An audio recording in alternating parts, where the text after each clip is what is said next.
Look, New York is a lot of things. It's loud, it's expensive, and if you're not careful, it'll swallow you whole.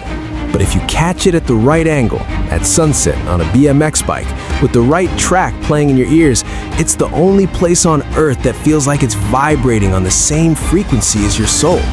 I'm Jabari. I'm a street artist. Or, well, I was a street artist until the industry finally noticed me.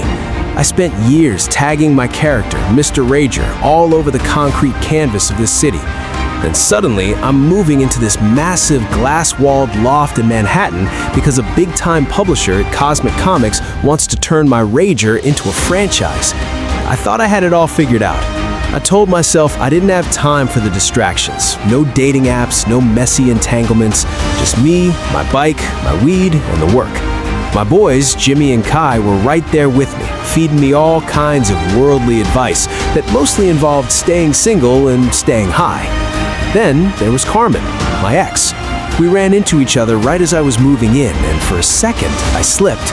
We ended up back together for a night, but the vibe was off. It felt like trying to read a book I'd already finished. I knew how it ended, and I knew I wasn't that person anymore. I had to pull back. I needed a clean slate. And that's when the universe, the Entergalactic of it all, decided to intervene. It started with the music. My neighbor was throwing this loud, thumping party that was vibrating through my walls while I was trying to sleep. I went over there ready to be annoyed, and the door opened. There was Meadow. She didn't just look like a girl. She looked like a frequency I've been trying to tune into my whole life. She's a photographer, an artist who sees the world in frames and lighting. We had this awkward, sweet, sorry, my party is too loud moment, and just like that, the no distractions rule went out the window. We started handing out. It wasn't like a dating app date, it was natural. We went to this vegan burger joint she loved, the kind of place I'd usually skip, and we just clicked. When I was with her, the city changed. Everything felt more saturated, more alive. We'd ride through the streets, and it felt like we were floating above the pavement. It was cosmic. For the first time, I wasn't just drawing a character, I was living a life that felt like art. But life in NYC isn't a straight line. I was dealing with corporate pressure at work. The publishers wanted to tone down Mr. Rager, make him more marketable. Meadow was the one who told me to keep him raw, to keep him authentic. She saw the soul in my work because she has so much soul in her own. She was prepping for her first big gallery show, and the pressure was hitting her too. Then, the past decided to send a text. One night, Carmen texted me. I'd gone over to her place a few days prior just to help her with a rat problem. Yeah, real romantic, right? And I'd accidentally left my hoodie there.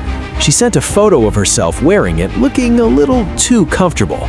Meadow saw that text on my phone. The air just left the room. It didn't matter what the truth was. The image told a story she'd probably seen before. She froze me out. I tried to explain, I tried to show her it wasn't what it looked like, but the trust was cracked. We drifted. I went back to my routine, working on the comic, but everything felt gray. Even the vibrant colors of the Rager felt dull. I had to decide, was I gonna play it safe and stay in my own little bubble, or was I gonna be brave enough to fight for that intergalactic feeling? I realized that being an artist isn't just about what you put on a page, it's about the risks you take with your heart. I had to show Meadow that the girl in the text was my past, but she was my future. I poured everything into the launch of the comic. I made sure Mr. Rager stayed true to the streets, true to the vision, and I made sure Meadow knew where I stood.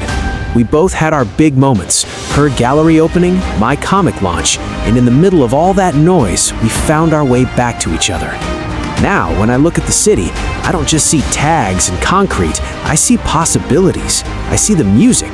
It's like we're on our own planet, just floating through the stars. And honestly, I wouldn't want to be anywhere else.